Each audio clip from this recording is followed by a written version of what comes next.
All right, so we got about 15 people on right now, a couple of minutes past the top of the hour, so may as well get started. Thanks everyone for joining. As a reminder of what we're doing here, this is the quarterly live peer community call that's focused heavily on the transcoder orchestrator infrastructure operator community. So we have three separate types of community calls. We rotate through them, so there's about one per month. And this one really lets us dive deep and focus on the tools and practices and discussion that's helpful to those running nodes and infrastructure on the network. Yeah, excited about today's agenda. I shared in the chat. I'll just reshare it again because some more people have joined and I know they can't see the history. But yeah, we'll be looking at a couple new tools that have been built, talking a little bit about how to operate a cluster of nodes, and having some good open discussion. Before we get into the agenda, I just want to take a moment to acknowledge what a kind of rough patch the world has been hitting the last couple of months and the last couple of weeks here in the country I live in, the United States. I hope everyone is safe, healthy, but also challenging themselves to think about how they can be part of the solutions that we need to kind of heal society and end up with a better, more fair system for everyone than exists what we have today. I know it's a huge challenge. We're not going to be able to solve it through just technology alone, but hopefully technologies like Live Peer can play, a role, and people can build things that help, society move forward in a better way on top of technologies like Live Peer. And so, our whole team is interested in being better as individuals, better as a team, helping with solutions. And if anyone else is working on kind of these challenges, please don't hesitate to get in touch with us, share ideas, make introductions, because we're standing by with some time, energy, and resources to help out in any way we can. So cool. Without further ado, let's dive into this month's call. I actually want to lead this one off with a couple of demos rather than kind of kicking off with a presentation. So the first one is really exciting. There's a new tool that Figment Networks has been working on that I think should be useful to many people on this call. Is Andy here? Yes. Hey, Doug. Hey, all right, I'll kick it over to you. Great. So I'm going to turn my screen on just a second.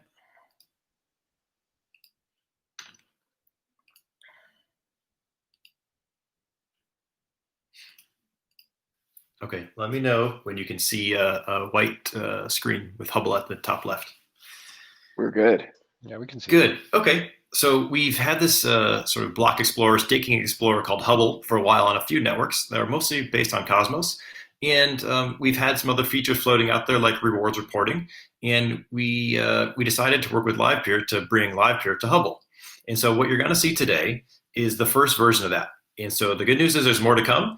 And so hopefully we wanted to release something that could be helpful immediately and then keep iterating it and iterating it. So what I want to run through today is what we have. This is actually live today. You can go see it. We just sort of quietly launched it and have been fixing bugs and stuff as we go, but you can use this today. And so the real first use case is this. If you delegate to someone, what are you earning? Can you look at it by each round? Can you look at it over a date range? And that's what we have today. And so I'll show you how that works. And before I get to that, I want to show just the other stuff you can do. This first table is sort of a subset of what you might see from the actual LivePeer Explorer. We'll add in the 3-box integration so you can see the actual orchestrator names and stuff like that, or the pools. But this is just sort of a standard screen. We also have a round-by-round view. And again, all these names will be filled in. But for each round, here round 7077, you can see stake and reward for each orchestrator in each pool, and you can kind of go through the round, see what's going on. And these are not really specific to any one person. These are just sort of network level type things. But the main thing I want to demo today is actually this idea of your own personal reports. And so you won't see this admin thing. That's just something I have. But here you'll see this delegator lists. You can create an account and make a list. Each user can have up to 10 lists. And so this is a list of all your delegators, all the delegations you've made. So you might want to segment it, I don't know, however you want to, but you can have up to 10. And that 10 is pretty arbitrary, but you can have 10 different lists. Here's one I made called My First List. Let's look at it. Here's 3 different addresses I've put on there. You can have up to 30. And again, this is sort of an arbitrary limit. You can add a bunch of addresses to it. But I'll go back here and get into the interesting part, which is you can see a report. And so for that list of 3, you can look at by round, or you can look for a date range. So if we just look at a round, you can see for each of the items in the list, you can see how many reward tokens you got, pending stake, unclaimed stake, unbonding tokens, and unbonded tokens. And we can kind of go into more detail about what that is. But the main thing is here is you can go back in time, put in date ranges for what you want to see. Maybe I'll do just last week. And you can get the accumulation as well. So the goal here is that we can give people who are using the network an insight into sort of rewards and how things are working for them. So that's the first step. And there's a few places where we want to take it next from here. You might have seen as I was kind of breezing through here, when I was looking at this list, there's a little button here that says subscribe. What might you want to subscribe to? Well, here's what we're building for subscriptions. You can get an alert whenever the delegate changes their reward cut, when they fall out of the active set. If they miss some reward calls, say they miss 5 in a row or something like that, or 5 out of 50, you can set that up. Or if the delegate is slashed. And so we're trying to get to sort of a more of a set it and forget it. Like here's who you're delegating to, and we'll give you a notification if you need to pay attention. And whenever you want to go get your reports, you can get them. But that's really the first step. So that's what we have today. That's what's coming next. And the other thing that's coming next is sort of an orchestrator or transcoder type view. Here is mostly here's delegations you've made, but you also want to know maybe you've made none and you just run a transcoder. It's pretty easy for us to calculate that. We just don't have that view enabled, but that's the other thing that's coming next. So I'll pause there. That's a quick run through of what is live today and a little preview of what's coming next.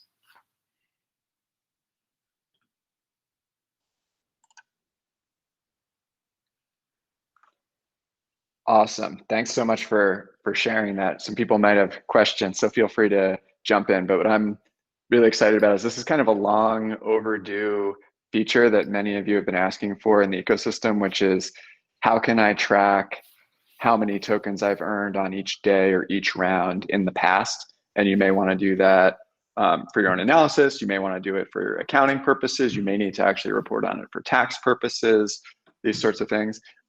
This is the first kind of usable interface that we've seen that can give you that report in an easy point and click way. And the the CSV export is also going to be really nice so that everyone can have the data and play with it and do what they want with it. So yeah. Sorry, Doug, I breezed over that. You can click CSV export today. That's available right now. Nice. So cool. Yes, I know. I'm looking forward to using. I have a question. Yes, sure. I was wondering if the code for this is open source, or is this something that Figment is running behind, like as a service? Yep. So this is open source. So I'll send you a link to this. Anyone can run this. Cool. But you can get it. It is also using part of the live Pier subgraph that Adam's been working on. So that's one of the dependencies. But yeah, anyone should be able to run this. Hi, I have a small question. Like, can we also have like the profiles that we have on Live Pier Explorer page, just like that? Now we are like more used to those profiles rather than seeing the addresses. Yeah. Yep. And so my understanding is that if we do the integration with 3box, we'll be able to pull mostly all of that in. And so we've already done at least a prototype or spike of that, and it looks pretty straightforward. I don't know if there's any sort of proprietary stuff that's stored just on the Live Pier Explorer, but assuming that the rest of it is stored sort of in 3box, then we should be able to pull that in, is my understanding. Awesome. Thanks, Andrew.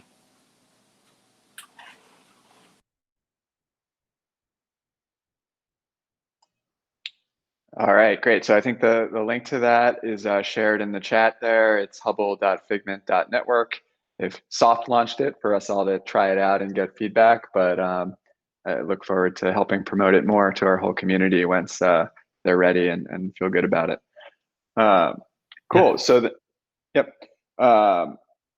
And Andy, any restrictions? Do you want people on this call to not be sharing links or anything, or you're cool with it? You just rather have it be more organic?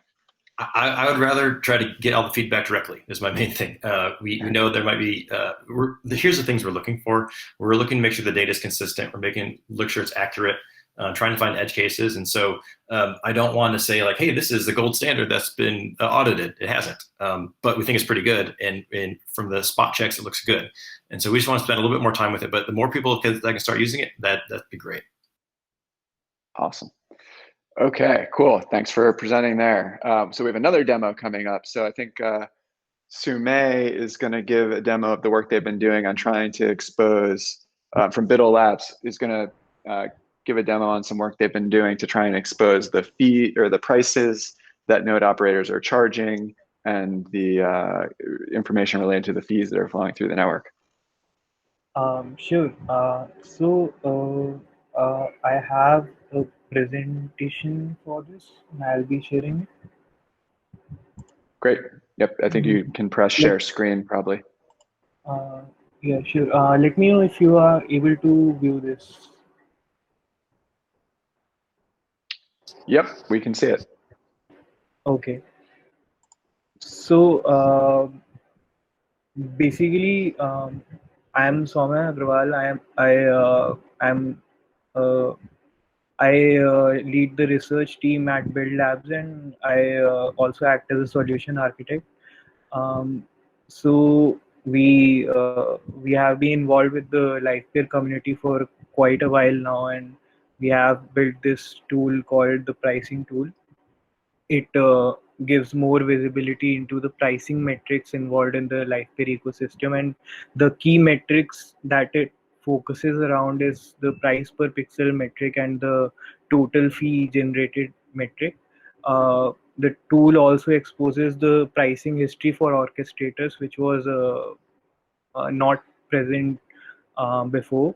So the tool constitutes of two elements. It is an API and a UI. So I have given a link for API and UI both on this presentation. I'll be sharing the link to this presentation in the chat. Okay, so about the API consists of two endpoints. The one endpoint is slash orchestrator stats, which returns a list of metadata for all the active orchestrators. You can see the sample for one of the orchestrators here. Then for the second endpoint, it returns the pricing history for an orchestrator. So you just need to pass the orchestrator address as a parameter with the pricing history endpoint, and you get all these list of timestamps with price per pixel values. This is used using using a UI. The UI is a simple table which gives you the statistics for all the active orchestrators, and you can view the pricing history for each orchestrator using these call to action links, and you will be directed to the pricing graph for each orchestrator. So this is the basic version of tool right now. We are thinking of improving it across various fronts. So the possibilities are that we can include a cost calculator for calculation of total cost which needs to be done for the transcoding job. We could also include orchestrator profiles, like it was requested for this Hubble also, because no one wants to just see an ETH address. They want to know the people better. We can add more analytics on top of this tool. So some community might need some more analytics to be directly displayed on the tool. We can include that. We could also include a Twitter bot that would give periodic updates on Twitter and anything else that the community needs. So this is pretty much it. I'll share the link on the chat. Now, if anyone has any questions or any feedback that they want to give. Great, thanks for presenting. I think what's really powerful here is the API that exposes the fees that nodes are charging because it needs to be kind of calculated and captured off chain and needs to be kept up to date. And the fact that you have the history will be really powerful for people as well. Just that data being available via the API means it can be easily integrated into other tools that people want to build on top of. So I think that's really powerful. And my suggestion would be to focus on exposing that useful data that's hard to aggregate, query, and collect. That's where the real kind of new capability is here. Sure, Doc. Thank you. Anyone wants to give any feedback? Anyone else? Sure. So this is Tim from Staked. I think it's really cool and useful data. I'm always trying to figure out, like, how do we gain more share, right? Like, how do you win more tickets? And so I think anything you can expose that would basically say, for this validator or given the market, how to set pricing in either an optimal fashion or one that would gain more share is something we're always trying to figure out on our side. So this tool is cool. We're going to explore it, but that's my immediately I'm get excited about being able to potentially do stuff like that. Sure, Tim. We would be looking into it, and we will be discussing it with the community also, so that we can include it in our next version of the pricing tool. Very cool. Yeah, to that point, it'd be really cool to see something like a histogram type chart that shows, for each pricing bucket, how many winning tickets and total value was actually redeemed on chain, so that people could get a sense of the popular pricing. And that data will become more and more useful over time as more work flows through the network, which we'll talk a little bit about in an upcoming topic on this call. Sure, Doc.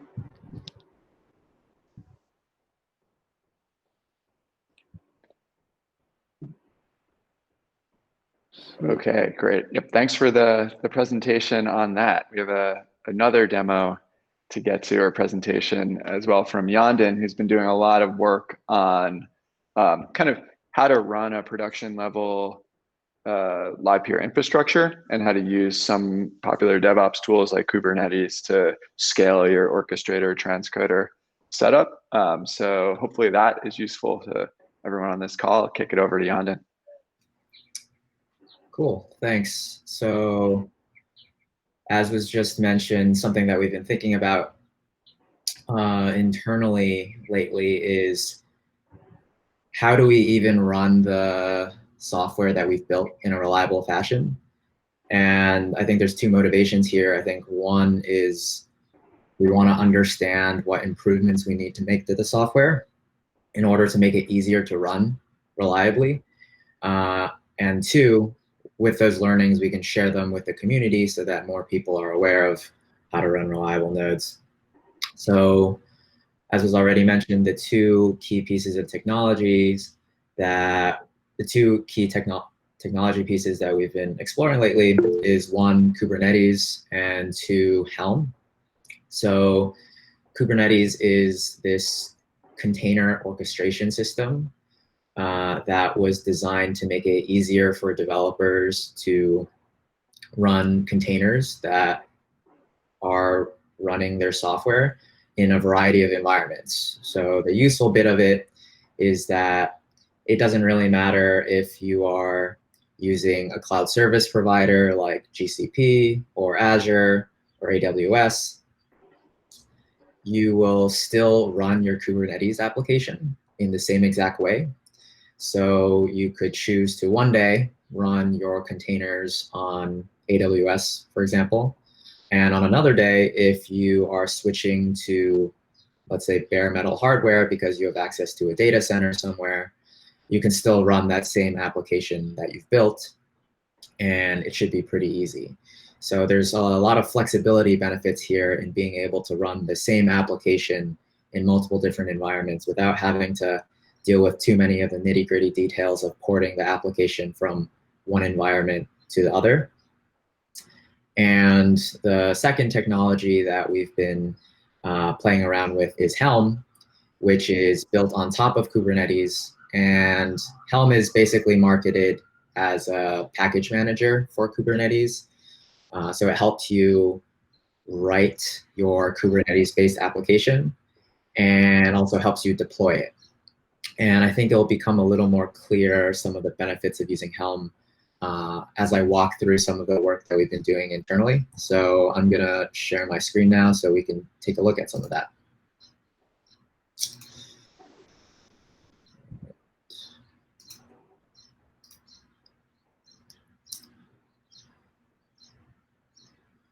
Cool. Can everyone see my screen all right? Can someone just give me a thumbs up?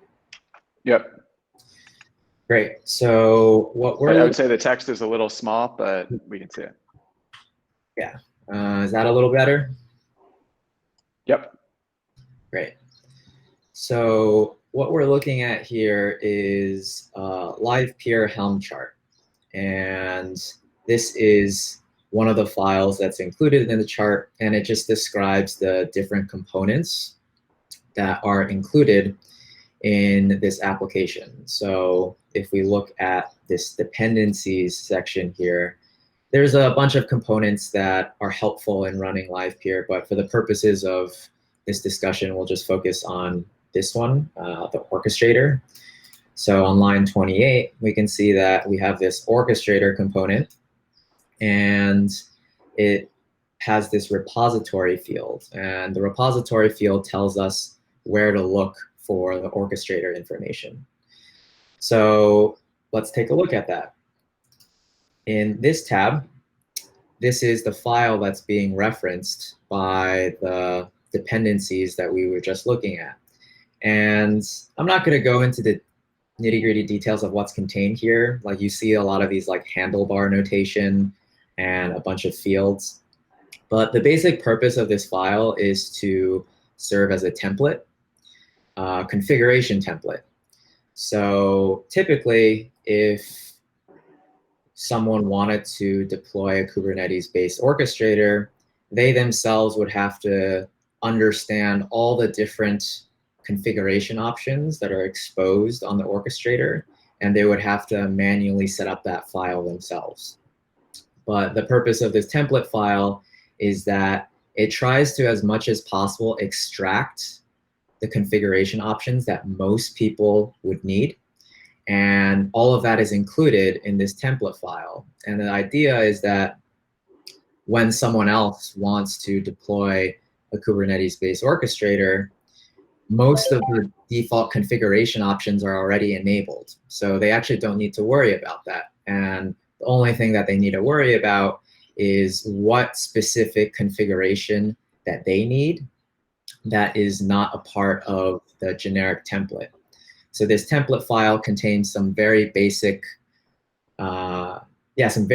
configuration options that most orchestrators will want to have enabled. And anything else that is custom to your setup, you can specify separately. And we can take a look at that here in this tab. So this tab is, in Helm parlance, the values.yaml file. And the values.yaml file is something that the user can configure. And we can see here that I have this orchestrator section, and it contains a few configuration options. And at first glance, one might think that, oh, these are a lot of options. And I think it's true that there are a lot of options here, but some of these options are also specific to what we want to accomplish that might not be relevant to another orchestrator. And it's also worth noting that if we didn't have the template file that I just showed, the configuration options in this file would be ginormous. Like, each person that wants to write their own Kubernetes-based orchestrator would need to fill in a bunch of different configuration options on top of what we already have here. So the purpose of this file that we're looking at right now is just, for me as a user, I don't have to worry about anything else besides the fields that I specified here, because these are custom to the deployment that I want to run. So the next thing I'll do is I'll actually show some of this in action. Let me just update my screen sharing options.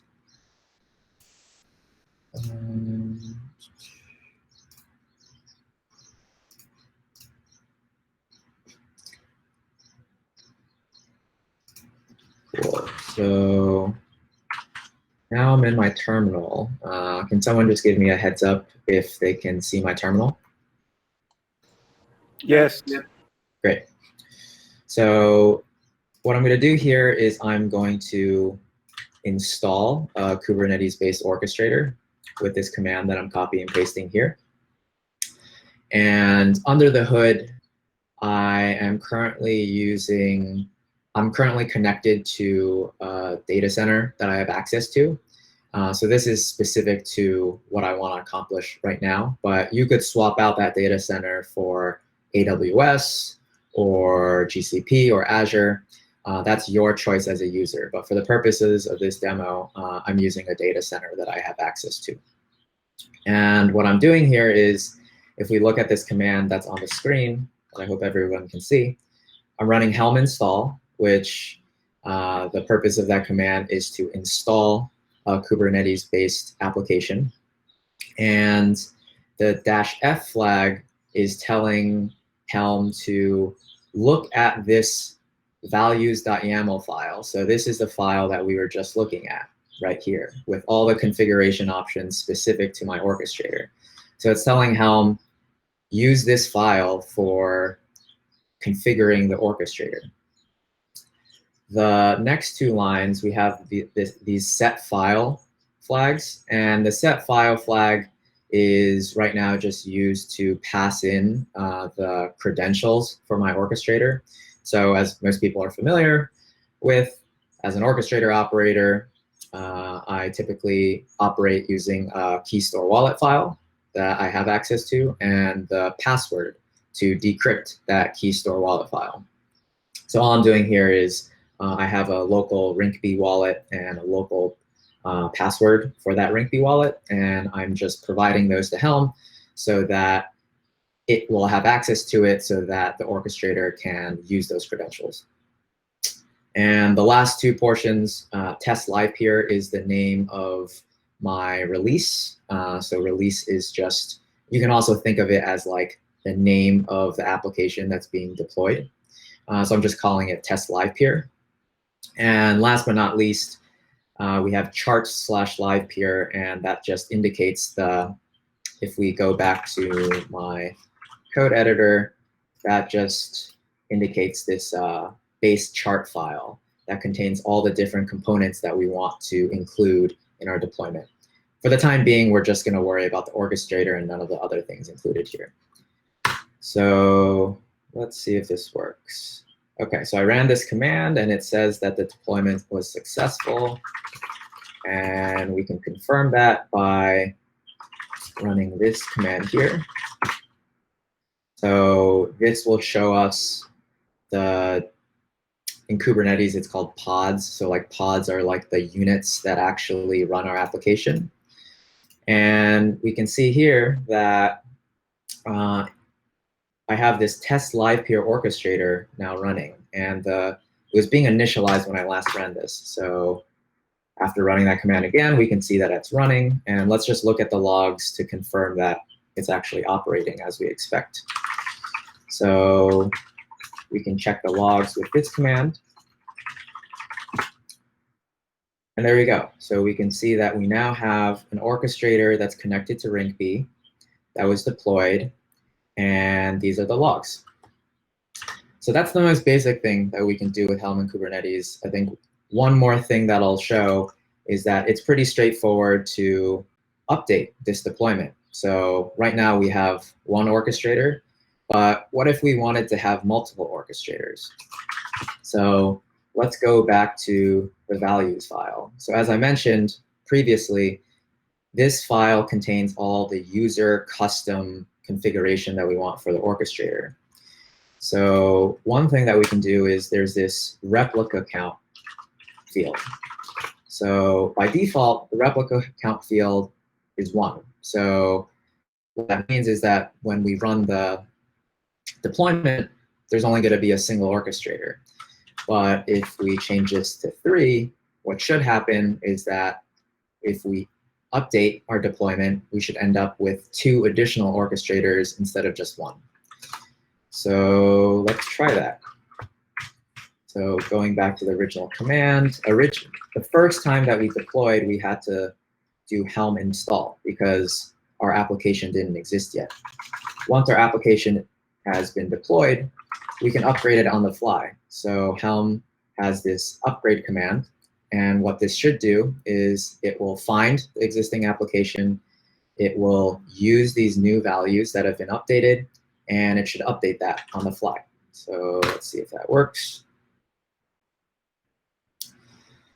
Cool. So the deployment is done. And if you notice here, what I'm highlighting with my cursor, it says revision 2. And that just means that the first time that we deployed the application, it was the first revision. We've now upgraded it, and now we're on revision 2. And let's take a look and see if that was successful.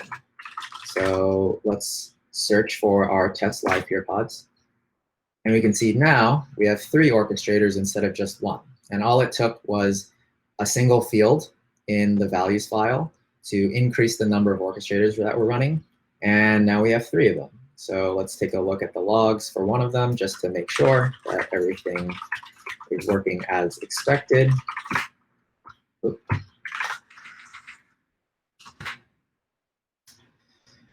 Cool. So this is the log for one of our new orchestrators. And if we wanted to, we can take a look at the logs for another one just as a sanity check.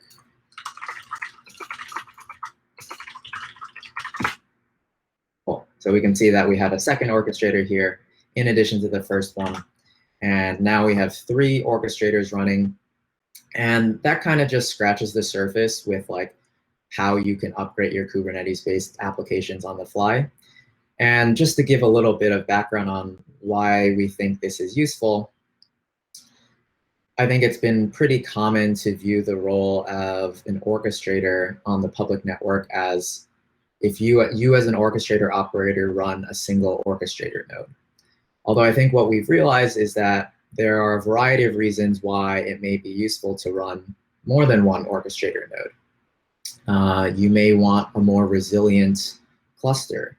You don't want it to be the case that if your single orchestrator node goes down and streams are continuing to come in, that you just lose all of that work. That'd be pretty unfortunate. So being able to run multiple at once has some resiliency benefits. And I guess a slightly more advanced topic would be, let's say that you had a pool of orchestrators that is distributed, and you had one set of transcode or a pool of transcoders that's distributed, and because you have GPU mining rigs in Iceland, but then also GPU mining rigs in the US. If you connected all of those to the same orchestrator, there's going to be a latency difference between your transcoders in Iceland and your transcoders in the US. An alternate way to approach this is, instead of having a single orchestrator that all your transcoders connect to, you can have multiple orchestrators, and you might have a US orchestrator that your US transcoders connect to, and you might have an Iceland orchestrator that your Iceland transcoders connect to. So that's just an example of another reason why being able to run multiple orchestrators might be useful. And I think without something like Kubernetes and Helm, or whatever other container technology you might be using, without these technologies, you can still do that. It just requires a little more manual steps on the user's front. So we've kind of looked at this exploration of Kubernetes and Helm as, one, being useful for us because we're trying to understand what it takes to run a reliable setup. But 2, we're hoping that we can share this with the rest of the community so they can take advantage of these tools as well. So some of the code that I was just showing, we've been working on recently, and it still needs some fixes. But as soon as it's actually more usable, we're definitely planning on open sourcing it and yeah, having more people check it out. And we'd love to learn more from people that use these tools as they explore creating reliable setups on the public network. Yeah, that's all that I have. All right, thanks, Yandon, for sharing. Yeah, definitely looking forward to this being like open sourced and consolidated down into kind of like easy getting started steps, and kind of the right communication channels for those looking to test this out and use it in their own infrastructure as well. All right, anyone have any questions for Yandon on this before we move on?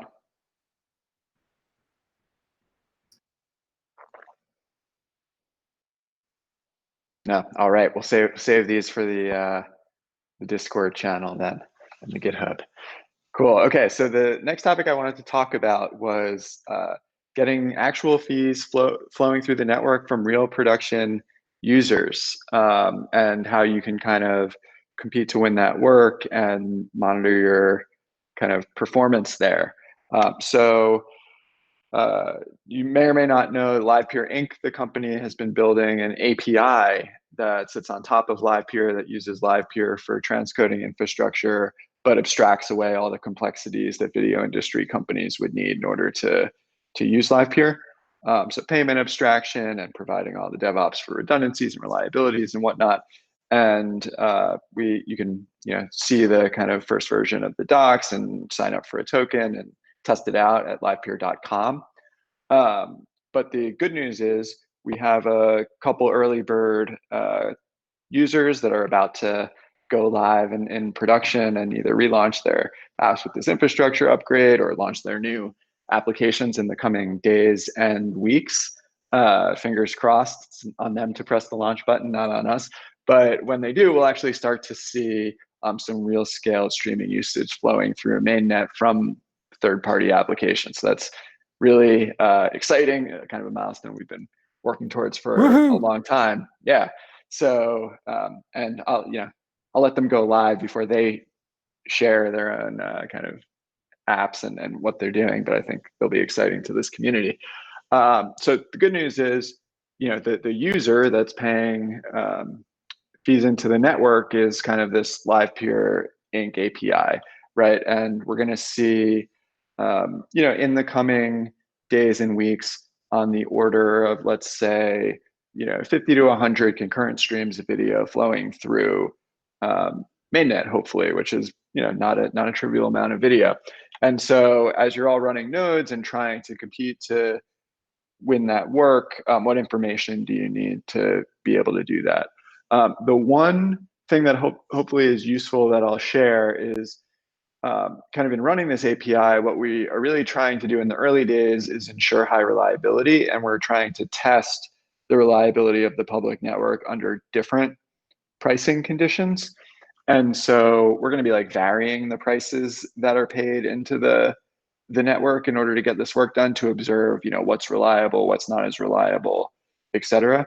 I think if you're looking at kind of a ceiling of the high end of the prices that'll commonly be paid in the early days, unless you see otherwise, we'll be looking at something like 3,000 Wei per pixel. That's going to be, at current prices and whatnot, a little over 10 cents per hour per stream of video that you can process, which is simultaneously much higher than the electricity and bandwidth cost of running the GPUs to process those streams, but also a significantly lower price than what anyone else could get on Amazon or any of these streaming video services themselves. So I think that's a good benchmark to keep in mind if you're priced a little under 3,000 Wei per pixel. Then you would be competitive for the majority of these streams in the early days. I think as far as monitoring, we'll want to use tools like what Sumay shared that shows the prices that the different nodes are charging. Anything BITL Labs can do, or anyone here can do to kind of aggregate some of that information and look at the tickets that are being cashed in and map maybe, ticket redemptions against the prices that are being charged, to expose, who's winning work and whatnot, I think will be helpful information for the community. So if anyone, wants to propose updates to tools or whatnot, I know the grants community would be happy to hear proposals on that side. We'll also be sharing out reports on the performance that we're observing. And, of course, over the time, the goal is to take advantage of the cost-effective price competition that's created by the open market. But in the short term, we want to ensure that there's, this reasonable baseline of initial fees flowing through for the first scaled usage, so everyone here can kind of learn how to get their platforms running, compete for these fees, and kind of, as Tim articulated, like earn the biggest share of work possible, which will come not just from the price you charge, but also most importantly from the reliability. When you win work, you'll retain it as long as your nodes are encoding video fast enough. So that's exciting. I look forward to the next couple days and weeks as a few of these apps go live. And then we'll be able to kind of publicly tell the story of LivePeer being like the first resource allocation protocol on Web3 that allocates work in a cost-effective way across this network. Something we've been building towards for years. Congratulations, Doug. That's huge. Thanks. We'll save the congrats until these streams are live, but I think we're getting there. We'll see them in a couple days. All right. So next, one of the last agenda items before open discussion is I wanted to get a project update from an exciting project that's been ongoing, the first public pool, Transcoder pool that's being built on LivePeer called LivePool. So if Nico, if you're on the call and you want to jump in and give an update on LivePool, that'd be great. Yeah, sure. I'll give a quick update because I saw a quite important topic on the open discussions agenda, which is the high gas costs recently. So let's give a quick update. So let's see. Let me share my screen real quick. So LivePool was born at ETH London earlier this year, end of February. And it was sort of like the idea of a public transcoding pool has been discussed for quite a while.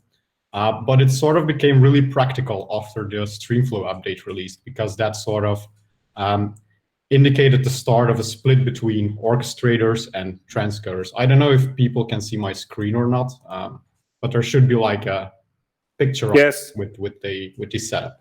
Okay, yeah, so we can see it, buddy. Cool, awesome. So with that Streamflow update, there was like the split between orchestrators and transcoders, but the transcoders are still deemed to be like privately owned machines by the same orchestrator. So the idea behind LivePool was quite simple, like how can we make these transcoders be pseudonymous machines owned by different people connecting to one orchestrator on the network, so that these people that actually own the hardware don't need to invest in LPT or anything to be able to participate in the LivePeer network. So hence LivePool was created, and it's live for, I deployed it in April, so it's been live for a little over 2 months now. We have a little dashboard where you can see all the connected transcoders. These transcoders are purely running the transcoder server of LivePeer, so only like the GPU part. They are not protocol aware or anything. We have a couple of transcoders currently. There have been some people that have come and went again, but they have provided some really helpful feedback over the course of the last 2 months. So this has all been live for now. So what's happening next is that we're going to release a landing page so people can get to know LivePool better. Currently, we only have a Twitter account and a GitHub, which isn't very optimal. The main thing about the landing page is that it will include like a quick start, so people can really get going with LivePool pretty easily. So that's the first major thing coming up. The two other features that I'm going to build in the next couple of months is a multi-orchestrator setup, as Jan discussed. The goal of this setup would be to distribute orchestrator nodes for LivePool around the globe, so we could serve as many regions as possible. And the other thing that I want to create is a GUI, so like a desktop app for LivePool, so that non-tech-savvy users can easily detect what the GPUs on their machine are and then connect it to LivePool pretty easily. But as you can see, running LivePool itself is already pretty easy as it is. You only need to supply an Ethereum account address you want to receive payouts on, and then the GPUs you actually want to use. So yeah, that's that. And there's a lot of things coming for LivePool. Not a lot of it is live just yet, but it's coming in the next few weeks, such as the landing page. So yeah, I suggest you keep an eye out for that if you're interested in running GPUs without wanting to run a protocol-aware orchestrator node. So yeah. That interface is amazing. You can literally just pass in like the device name of your GPUs and an ETH address, and then you're up and running. Yeah, the IDs and the ETH address of the GPUs, yes, and you're up and running. The other flags, it's still based on Go Live Peer. So the other flags that you're used to from Go Live Peer still exist, but they have hard-coded defaults for the Transcoder nodes. All right, very, very nice, very exciting. Thanks for the update. And as you mentioned, so we now have 10 minutes for any open discussion. I think there's a couple topics proposed in the agenda. The first of which is the super high gas prices that are required right now to get transactions through on Ethereum and the potential impacts on the mitigation strategies. Does anyone have any thoughts on that topic or questions that they want to ask? I didn't have anything prepared to share about it, but I know people have been discussing it.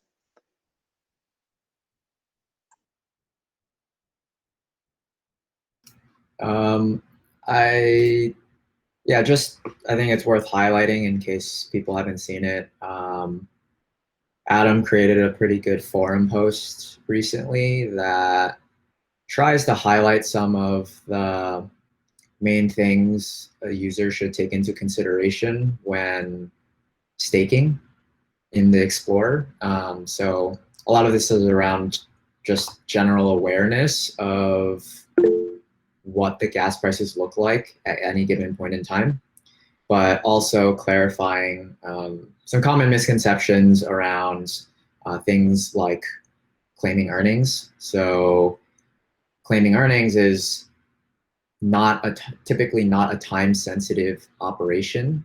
So, and then it's also worth making a distinction between claiming earnings as a delegator and the reward calls that orchestrators have to do.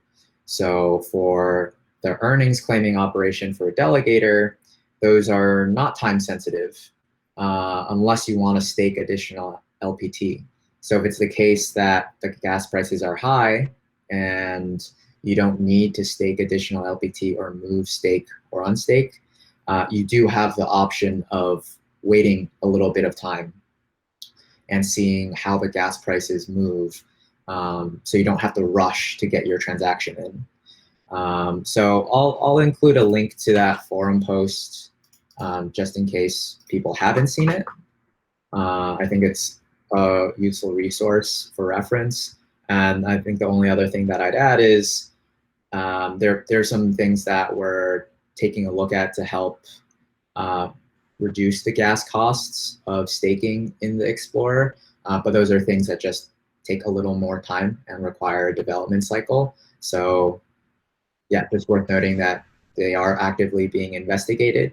But in the short term, encourage you to take a look at the forum post for strategies to deal with it until some improvements come.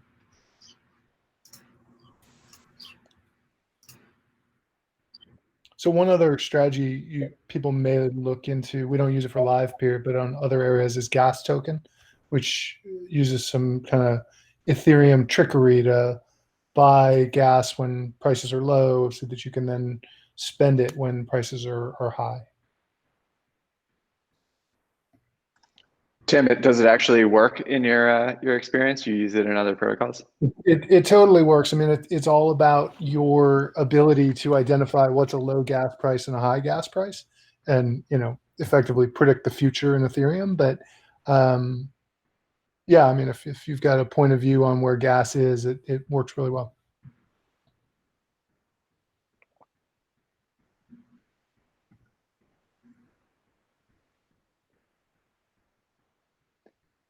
All right, a few minutes left. So does anyone have any questions or things they want to bring up with this community before we end the call?